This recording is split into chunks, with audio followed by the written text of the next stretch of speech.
एक कलाकार की गोली मार के हत्या कर दी, क्या करना है इसको? की लड़ाई लड़ने के लिए शीशे के दरवाजे भी तोड़ने पड़ेंगे तो हमें यो जो धरना है चल रहा है, कोई मतलब जूं तक नहीं रेंगती। तो आपने अंदर बात करी हो या किसी और ऊपर बात करी हो, मतलब यहाँ आप आगे बोल पड़े, इससे क्या इतना काफिला लेके आप चल रहे हो, तो क्या मनसा है? मतलब कोई इलेक्शन वगैरह लड़ने? शिक्षा मंत्री ने रोक भी लगा दी है कि अंदर बिना इजाजत के नहीं जा सकते। ये आपका जो हौसला है यो किस तरह पढ़ाता है? आपका बैकग्राउंड ऐसा है कि आप ये सब कर जाओ? यूनिवर्सिटी आपकी काफी वीडियो वायरल हुई है, देखी है, क्या यहाँ पे भी ऐसा आपका वो चेहरा, वो जुनून, वो आपसी से तोड़ो हो? वो यहाँ भाई आप भी खुले चालो हो, आप भी काफी धमकी मिलती होंगी, तो किस तरह से देखते हैं? हम तो राम राम भाई, सारे भाई में आपका भाई सुंदर दिनों दिया, और आप देख रहे हैं अपना चैनल स्टार सुंदर न्यूज।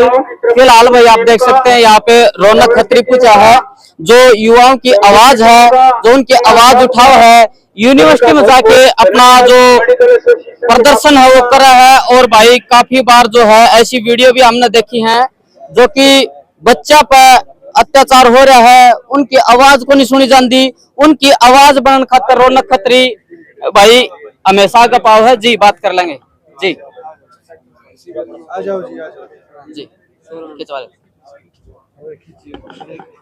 भाई। आज भिवानी में पूछे हैं और क्या कुछ मकसद लेके आए हैं, क्यों पूछे हैं, यहाँ पे बात कर लेंगे जी। रौनक भाई राम राम। राम राम जी। रौनक, क्या मामला है, किस लिए पूछे हो भिवानी आज प्रेमनगर में?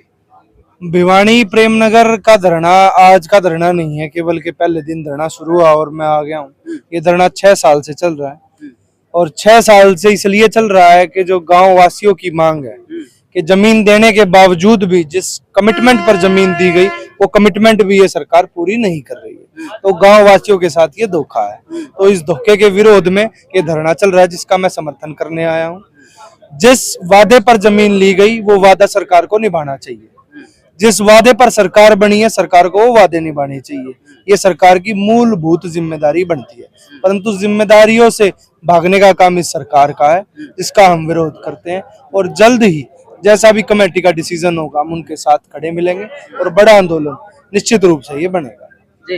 रौनक भाई, काफी मेहनत है यो जो धरना है चल रहा है, कोई मतलब जूं तक नहीं रेंगती। तो आपने अंदर बात करी हो या किसी और ऊपर बात करी हो, मतलब यहाँ आप आगे बोल पड़े, इससे क्या होगा? देखिए, हम सरकार के दलाल नहीं है कि हम अंदर बात करें, हम जमीन पर रहकर प्रदर्शन करने वाले लोग हैं। जो बात होगी वो सामूहिक होगी, जमीन पर रहकर होगी। और निश्चित रूप से आज नई ऊर्जा इस आंदोलन को मिली है, और आंदोलन के साथ अब और युवा भिवानी का जुड़ेगा। जब उनको ये पता चलेगा कि उनका हक इस सरकार ने मारा है, तो निश्चित रूप से सबसे बेरोजगारी की अगर दर किसी प्रदेश में तो वो हरियाणा में है, तो उस बेरोजगारी के खिलाफ ये आंदोलन होगा। और आंदोलन में जब पूरे डिस्ट्रिक्ट के युवा सामने निकल करके आएंगे, अपने रोजगार के हक की लड़ाई लड़ने के लिए आएंगे, तो सरकार पर दबाव भी बनेगा और सरकार सुनेगी भी। रौनक भाई, पहली बार आए हो भिवानी? हाँ, मैं पहली बार आया। कैसा लगा यहाँ पे, युवाओं में जोश कैसा है? देखिए, मैं बचपन में जरूर आया था, मेरा ननिहाल भिवानी में ही है और मेरी माता जी सांगवान है, तो निश्चित रूप से ये मेरा अपना घर हो गया। ये सब मेरे मामा के बालक हो गए एक तरीके से, और आकर बहुत अच्छा लगा है। छात्र संघ अध्यक्ष बनने के बाद पहली बार आया हूँ। वैसे कई बार भिवानी दिनोद और चरखी दादरी के चक्कर मेरे लगे। तो वो जोश है ना? पूरा जोश है निश्चित रूप से जी। दिल्ली की आपकी काफी वीडियो वायरल हुई है, देखी है, क्या यहाँ पे भी ऐसा आपका वो चेहरा, वो जुनून, वो आपसी से तोड़ो हो, वो यहाँ पे भी देखने को मिलेगा? देखिए, वायरल होने के लिए हमने कभी कोई काम नहीं करा है, परंतु छात्र हितों की अगर हक की लड़ाई लड़ने के लिए शीशे के दरवाजे भी तोड़ने पड़ेंगे तो हमें तोड़ेंगे, और वीसी साहब को या जिस भी प्रशासन को जगाने की जरूरत होगी उसको जगाएंगे। रौनक भाई, ये जुनून, ये आपका जो हौसला है यो किस तरह पढ़ाता है? आपका बैकग्राउंड ऐसा है कि आप ये सब कर जाओ, यूनिवर्सिटी के अंदर घुस जाओ?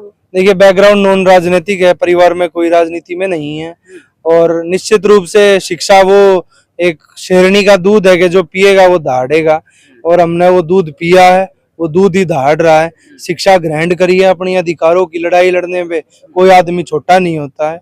अधिकारों की लड़ाई चाहे आप प्रधानमंत्री के सामने भी लड़ लो, वो हमें नहीं रोक सकते, क्योंकि कॉन्स्टिट्यूशन हमें वो राइट्स देता है। स्कूल की बात भी हुई है कि स्कूल में जाके उनके दशा और जो है सुधारने का काम निश्चित रूप से सिर्फ स्कूल नहीं, स्टेडियमों के अंदर भी हरियाणा के अंदर सबसे ज्यादा अगर महत्व किसी चीज को दिया जाता है तो वो खेल है।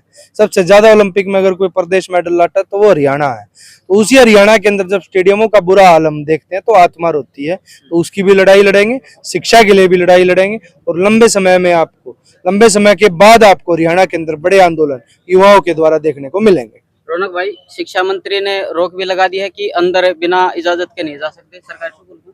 देखिए, गजब की विडंबना है कि जो अमीर घरानों के बच्चे होते हैं उनके माँ बाप तो घर से बैठकर सीसीटीवी कैमरे के माध्यम से अपने बच्चों को स्कूल में पढ़ते हुए देखते हैं, और वहीं एक गरीब आदमी अगर स्कूल में जाके अपने बच्चे का हाल पूछना चाहता है तो उसको भी एंट्री नहीं मिलेगी। तो सरकार को शर्म आनी चाहिए।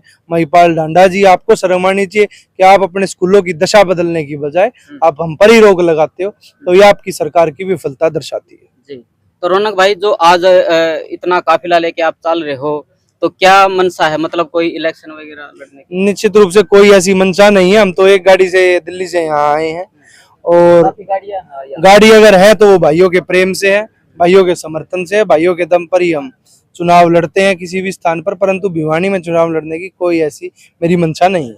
जी, दिल्ली में देखा कर दे, लेकिन आप हरियाणा में और भिवानी में आगे।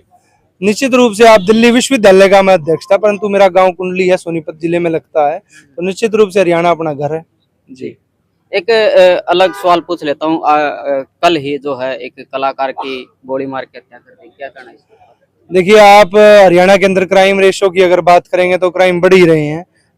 आमतौर पर बदमाशों की ऐसी धमकियां आ जाती हैं कि आदमी सोच भी नहीं सकता। अगर कोई हल्का सा कोई बिजनेस भी स्टार्ट करता है तो उसको भी धमकी मिल जाती है। तो सरकार से अनुरोध है, कानून व्यवस्था पर भी ध्यान दें। धन्यवाद। रौनक भाई, आप भी खुले चालो हो, आप भी काफी धमकी मिलती होंगी, तो किस तरह से देखते भाई, हैं? हम तो बदमाशों कहना चाहिए, हम तो छात्र हैं और हमारे को व्यवसाय भी नहीं है, ना इतना बड़ा कारोबार है कि हमें धमकियां मिले। परंतु अगर कोई धमकी आती भी है तो हम तो हाथ जोड़ के ही निवेदन करेंगे कि भाई हम छात्र हैं, धमकी देनी है तो बड़े बड़े नेताओं को, बड़े बड़े व्यापारियों को आप देने का मत काम करो, अच्छे काम समाज के अंदर करो। क्योंकि धमकियां जो देते आ रहे हैं तो समाज के अंदर ही कुरीतियां बढ़ती है। धन्यवाद भाई साहब। फिलहाल जो आपने देखा भाई, रौनक खत्री भिवानी पूछे हैं, गांव प्रेमनगर में, और यहाँ पे अपना जो समर्थन है वो दे दिया है। भाई, जैसा भी कमेटी उनकी ड्यूटी लगाओगी उसको ऊपर खरे उतरेंगे। और भाई, काफी सवाल अपन करे हैं, क्या कहना है उनकी बातें लेके, कमेंट में अपनी राय जरूर दी। और राम राम सारे भाई, जय हिंद, जय भारत।